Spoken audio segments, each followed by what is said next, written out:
Welcome everybody to Business Monday. I am Josh Fenton. We are in the Navigant Credit Union Broadcast Center. I am sitting next to the money man, Gary Sass, and I'm just trying via osmosis, maybe the transitive property, I'm not sure all the different ways money can move. The medium. Yeah. Stock market's down, bonds are down, gold's down, housing market's cooling. Bitcoins are down, and you're still happy as can be. That's how rich Gary Sass is. You're going to get me in trouble with the IRS. Got to be careful. Let's talk about Rhode Island. The tax situation in Rhode Island. There is a perception, I think, by a lot of people that Rhode Island is tax hell for many people. Well, that we're overburdened. Well, Marshall McLuhan said the perception is the reality. But in this case, the perception is not the reality. 10 years ago, Don Kachiri stood in front of the Rhode Island legislature in a State of the State speech and said he was tired of people writing stories that Rhode Island was a tax hell. And in 2008, it was damn close to a tax hell. It certainly was a tax purgatory. We rated at the bottom of the Business Climate Tax Survey, 50th out of the 50 states. By the Tax Foundation? Tax Foundation. Our income tax structure, the top marginal rate, was one of the highest in the country, which was really an economic impediment to growth, almost 10%. And you could go down through a litany of things, and this was a bad tax place. It was not friendly to retirees. It was not friendly to upper income people. It was not, friendly to business. And I chaired a commission for him, which outlined a number of recommendations on fixing up the corporate tax. I didn't talk about the corporate tax rate being one of the highest in New England, and the way we apportioned. It was the highest in New England at the time, I think right? So the way we apportioned income on the corporate tax was put the state in a competitive disadvantage. And so all that existed. So we were a tax hell. Fast forward 10 years, and we still walk around with this perception that this is a bad tax state. Well, it is not a perfect tax state. It is not necessarily a low tax state, but it is no worse than most of the states in terms of tax policy. And in a number of ways, it's actually better. And you know what's funny? You talk about this. It's been a bipartisan effort through each of the governors over these periods of time, through different legislative leaders, that there's been a collective effort to make some changes. Right, because they believed, and I think justifiably, that we were an outlier as far as taxes were concerned. It was an impediment to economic development. It was an impediment to growth. It drove up the cost of doing business in the state. And if you look at the tax changes they made, first they reduced the top marginal rate from 9.9 to 5.9% and reduced the number of brackets. There were trade-offs there. The base was increased. It reduced the corporate tax, changed the method of apportioning the tax. Through the Speaker's leadership, Nick Mattiello. Nick Mattiello, the income tax system was made slightly more hospitable to retirees to keep that money in the state. So you could go through a number of things that were done. Governor Raimondo's administration was responsible for reforming unemployment insurance costs, which are now considerably lower. So these things were done. And so if they were done and they accomplished even a portion of the objective that they were intended to accomplish, you would not be tax hell anymore. And we're not. So in 2008, we were 49th or 50th, I think, in the Tax Foundation. 50th. We were 50th. Where are we now? 37th. Now, and moving in the right direction. We're moving in the right direction. And the key thing is there's a couple of psychological things and a couple of real economic things.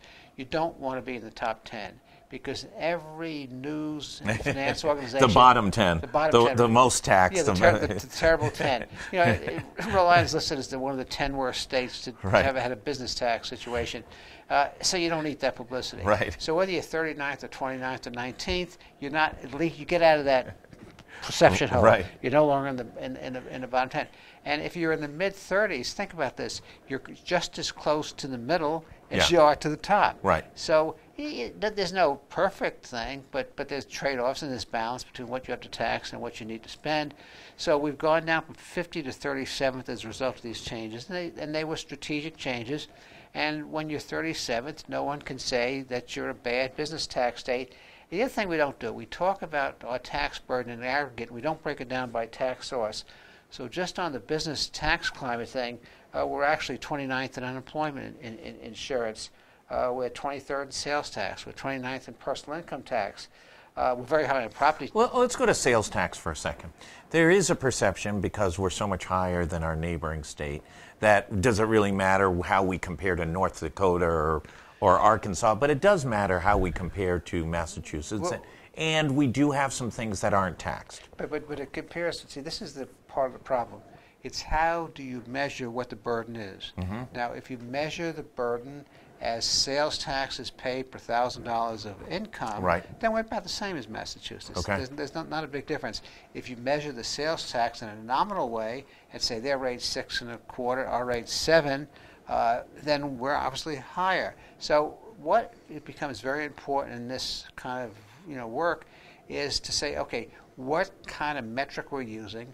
What does the metric tell us? Because there's no perfect way to measure interstate tax competitiveness. You have to use a series of methods, and each has the strengths and weaknesses. Each tell you different things. Say on sales tax for 1 second, for the past few years, the Center for Freedom and Prosperity has called for, would be the biggest boon to Rhode Island's economy, whether you believe it or not, if you zeroed out the sales tax, and you'd be the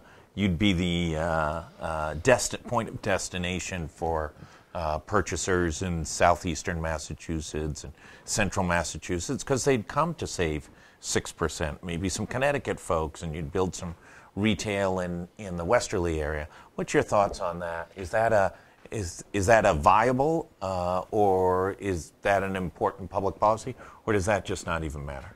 No, I think all proposals to reduce tax burdens matter, and what the center did was they employed some economists up in Massachusetts, and they did a kind of econometric model and said, if you reduce the sales tax this much, it'll have this kind of effect on jobs and growth. So it's it was a particular kind of a supply side approach to economic and tax policy. It does have some merit. Yes, of course it has some merit, but you have to weigh the cost of each tax proposal versus another. And so let me give you a couple of examples. This is the kind of conversation. By every measure, and this is not even disputed, Rhode Island is a high property tax state. Our property taxes, we pay property taxes about 52 to 54% above the national average.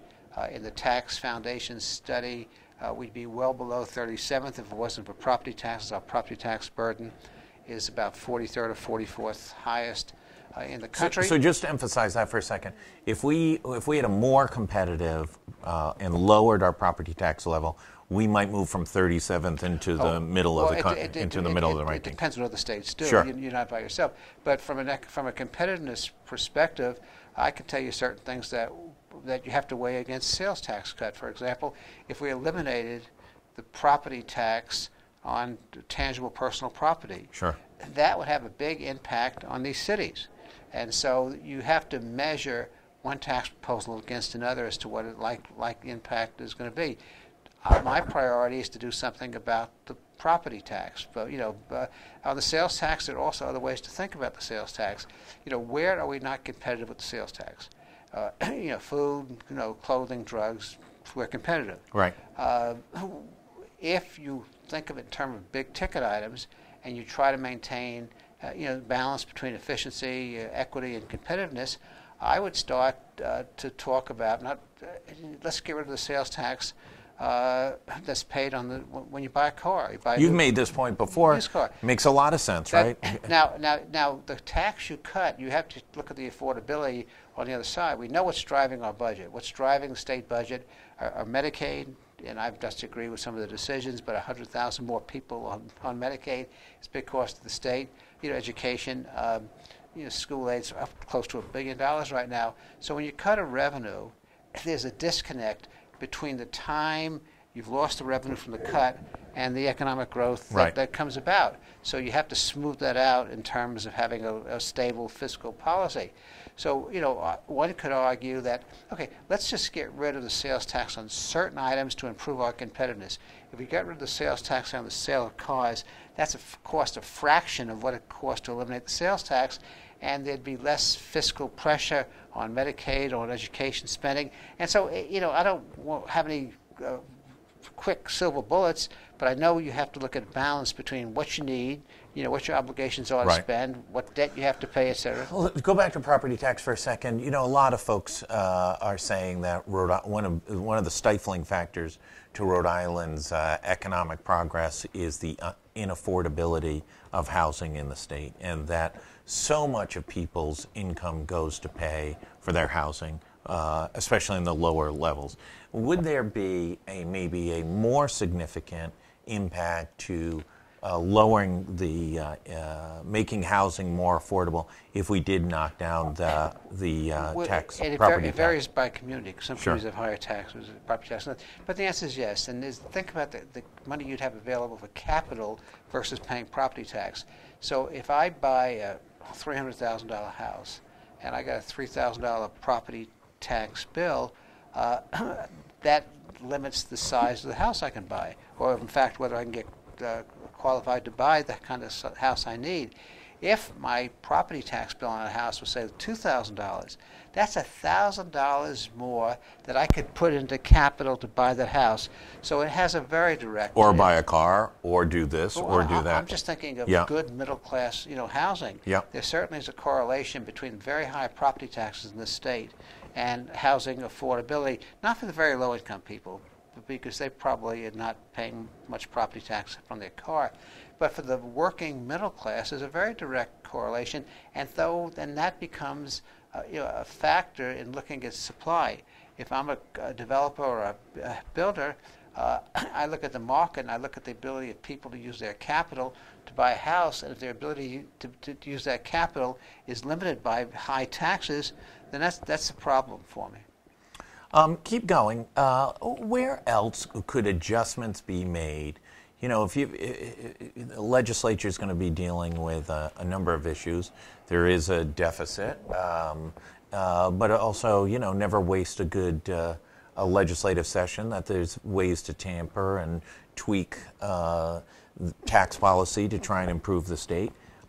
Clearly, a lot of the adjustments that have made over the past few years have had some benefits in making the state more competitive. What else could be done? Should Nick Mattiello and Dominic Ruggiero be thinking about for this coming legislative session? Well, you're up against a problem, and the problem is that the state has to close a $45 to $50 million problem in the next 6 months. Yeah. And then to balance the budget that the governor sends up to the legislature, she has another $120 million problem to close. So when you're talking about trying to find revenue or savings to balance the budget, and then you throw additional tax cuts on top of that, you make the problem more difficult. And so that we talk about immediate solutions. We talk about extending betting to online betting. We talk about marijuana sales. And I find it interesting. Let's say you have a $100 deficiency, and you raise another $50, from online betting or from sale of legalization and sale of recreational marijuana, and you spend that $50. Then your structural deficit's the same. Yeah, right. And so just talking about raising revenue and not fixing things on the spending side is kind of folly. It's like the dog chasing this proverbial tail. We don't have data yet. The numbers aren't out for the first month of sports betting. It hasn't even been a full month. But I think there's some early indications from the narrative that's starting to develop already that this is not going to be the revenue windfall that folks thought it was going to be. That am I really going to go and drive all the way to Tiverton or Lincoln to bet $100 on the Patriots, and that there's going to be a very quick move to add online gaming from mobile devices. Yeah. Well, I think, if you step back and just don't look at tax policy to either balance the budget or create additional pressure on the budget, but you ask yourself two questions. One, how do I solve my budget problem? Mm-hmm. Well, you solve your budget problem by controlling spending. Yeah. And just to raise revenue to spend it doesn't, as I mentioned before, doesn't reduce your structural budget problem. You face the same problem next year, so you got to go back out and raise additional revenue. And so we need to look at the budget as a spending problem. It needs to be brought under control. On the tax side, you have to ask a lot of questions about taxes. Yes, you have to, the fiscal impact on the budget, whether it's positive or negative, but also you want a tax structure. You got to ask, is it efficient? Is it fair? Is it competitive?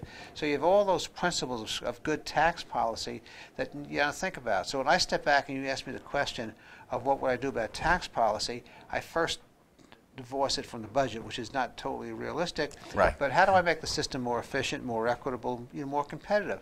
Well, there are obvious things I would think about, which is extremely controversial. What are the two most important things Massachusetts government did to create this economic renaissance? Two. I'll answer them if you want to ask the question. Proposition 2.5. Right, and the second was education. Right. Okay, so the two places that we're up against Massachusetts, we made an effort to put a cap on property tax, and it was set at 4%. Right. I was involved, with that. And at that time, inflation was running 6%, so it wasn't a bad compromise. Inflation's been at 2%. So one thing is to put additional limits on what you can tax from property. Now, people will come back and say, if you do that, where are the city and towns going to get their money? Well, maybe they'll negotiate better fire contracts. Maybe the FBI won't be in Warwick on a fire contract issue. There are ways when you have... Well, and also, wouldn't you see, which has happened, wouldn't you see some organic regionalization, right? Because Johnson and North Providence might get together and say, what can we do together because we can save $220,000 doing this? Or well, there's an economic principle called "don't feed the beast." Yeah. And so if you put a cap on property taxes, then the beast would have to find food elsewhere. Yeah. It'd have to get more creative. So I'd look at that. I would also look, as we mentioned before, and this is very, very important in the cities of the state, to reform the way I levy property taxes on businesses, commercial and industrial businesses. Get rid of the property tax on tangible personal property. It's about $100 million. Phase it out over 10 years. Very affordable. I'd look at how cities classify property. And we know why they classify, because they want to take some of the pressure off homeowners and put it onto business.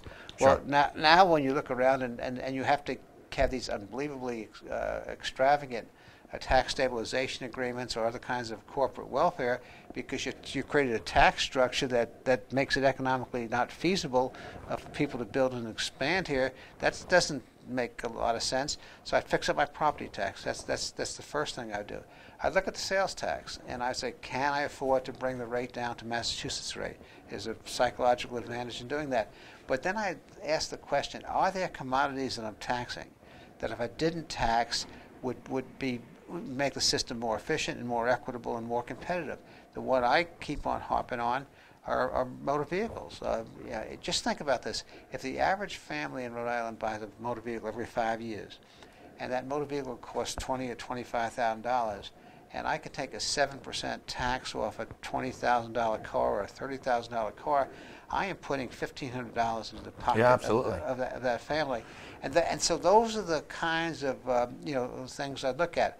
I would look at on the income tax, where we've done a good job. I wouldn't increase the marginal rates, but I think the speaker's on the right track. Are the things that we can do to make the tax, to encourage capital to stay in the state.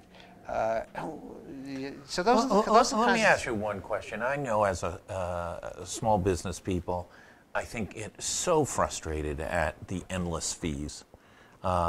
Is there a better way? I know Connecticut a couple decades ago went fee crazy and tried to fund their entire state government in fee structures, and it turned into a catastrophic disaster and nearly bankrupt the state.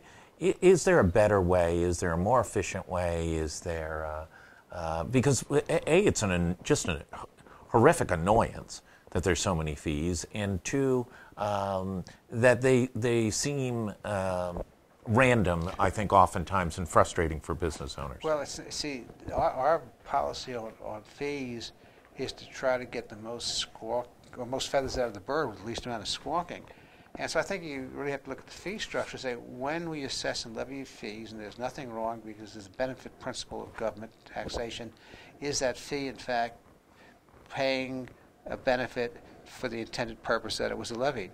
So I don't have any problem, with fees if the fee is collected and it's legitimately used for the purpose that helps the business or that it was collected for. But there are too many cases. But too many times the fee gets collected, it gets put into a fund, and the fund gets scooped to pay off the deficits. So I think we have to work on changing some budget principles. And there are many examples in the state where people really have gotten ripped off. 9/11. Yeah. You could think of that one. I could probably think, of other ones as well. Just in motor vehicles, we increased the motor vehicle fees and license fees. We go into a highway fund, and now some of it's back in the general fund. Cellular phones. Right. The tax we put on cell phones here. California taxed cell phone usage, but people have started to not speak as often in voice and have shifted much more of their behavior to text, and now they want to implement a texting tax. But I think our tax on cell phones, I think we have a sales tax, a gross receipts tax, right. $1.25 additional tax. Right. And so it's not been so much the fees, and I understand the nuisance factor, but there's a place for fees because you want to balance revenue structure. So if I'm not hitting you on a fee, then I'm hitting you on a tax. And so fees, limit their use. Use the fee when you can demonstrate that the fee is being paid for the direct benefit that comes from the fee. Change the budget laws so you can't just levy fees, let the money accumulate someplace, and then when you get to a point where your budget's not balanced, scoop the fees, which we do all the time. It's part of budget reform. Is that one of the problems that we have? Is because we're always racing to catch up and balance the state budget, we never really create a rainy day fund of any substance. We have a decent rainy day. It's in the Constitution. Basically, there's about $200 million sitting on a rainy day fund, and if you take money out of the rainy day fund, you got to pay it back. But do we really have a rainy day fund if every year we're running $100 to $150 million deficit? It's what you define as a rainy day fund. Yes, we have a rainy day fund. It's a constitutional rainy day fund. We have to set aside a certain percentage of state revenue in that fund. When that fund hits a certain point, then the balance that would go in the fund has to be used for debt service. It's very stringent. It's hard to access that fund, and rainy day funds should be hard to access. They shouldn't be piggy banks. So yes, we have a good rainy day fund, and it's if you look at other states, it's reasonably well funded. The problem we have, and I keep on getting back to this, we've talked about this many, many times before, as long as you deal with nuisance, and I call them nuisance, during a recession, they're more than nuisance. If you have a $300 or $400 million deficit, that's more than a nuisance. Yeah. If you're dealing with $100 million or $150 million deficit on a $4 billion general fund budget, that's like I don't want to minimize hard work, people who would close it, but that's not that complicated a problem. It becomes a complicated problem when you're constantly chasing that very small increment, and that stops you from doing things. The way you get to that, which nobody in the state really wants to do, is you say, maybe we can't afford to do as much Medicaid as we're doing. Maybe we have to tighten up on labor force. Maybe we have to set a limit on state spending and stay within that limit. I can remember years ago with Joe Gary, he was governor, he used to get upset about this. We had he said, got a call, so we had like a 4% cap on, or 5% cap on growth in state spending, but there was no cap on local spending. So the state budget grew and grew and grew. It grew in general aid, it grew in school aid, and there was nothing left to run the state government with. There was no growth. So you have to watch the governmental aspects of it. But you have to get, it's a spending issue. And until you can get where you're in relative balance, and not just running to get that last $100 million to balance the budget, then you can do some of the things you and I talked about. I spoke with Paul Dion a couple of weeks ago relative to missing estimates going through the first 4 months of the year. He identified some of it may be tied to folks prepaying their real estate taxes last year, the implications that might have over the next 18 months. Are there going to be other implications? Governing Magazine has, I think, 6 or 7 issues that all the governors are going to have to face. They identify. What were some of their issues? One of them was the issue, opiates was one of them, legalization of marijuana, but one of them was federal tax reform, and that states may not be seeing the revenue that they historically had seen and have an anticipation for it. Your thoughts there? No, I think that could be an impact, particularly in a state like Rhode Island, where there was a high deductibility used on income and taxes. Now that deductibility can't be used, so it'll put pressure on the state, which I don't think is necessarily a bad thing, to be more conservative in some of its fiscal policies. I have never thought, but this is becoming from a fiscal conservative, that it was necessarily a bad thing to put limitations and put strictures on how easily it was to get revenue. Last thoughts? It's Merry Christmas. Merry Christmas. We're not in hell anymore.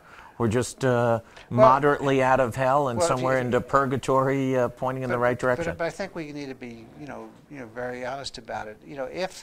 And there are all kinds of measurements. There are per capita measurements for $1,000 of income. There are effective tax rates, which looks at taxes as a percentage of income. There are models developed by what a typical taxpayer would pay based on their consumption and the patterns. So if you throw all that into one big bowl and you stir it. Cauldron. We like to call it a cauldron. Big stick. Yeah. You stir it. First of all, you be smart enough to be nuanced that you don't make generalizations. So at the risk of not being very smart in making a generalization, sales tax is very competitive. Income tax is right at the national average. Property tax is high. All of the taxes pretty moderate in the national average. But if you compare it to some kind of economic indicators, and think of the country as a bottom third of taxes, middle third, and top third, we're at the bottom of the top third. So in many cases, while we're in the bottom third, and while there's a lot to do to make up, fix the tax system, and while we're not a low tax state, in some cases we're closer to the middle than we are to the top, and we ought to be careful about these generalizations, whether it comes from any particular political philosophy. Government ought to be a lot more sophisticated and not make these statements that the tax burden is driving our competitiveness.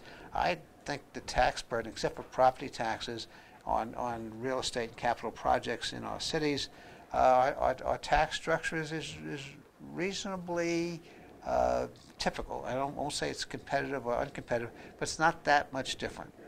Moneyman, thank you very much.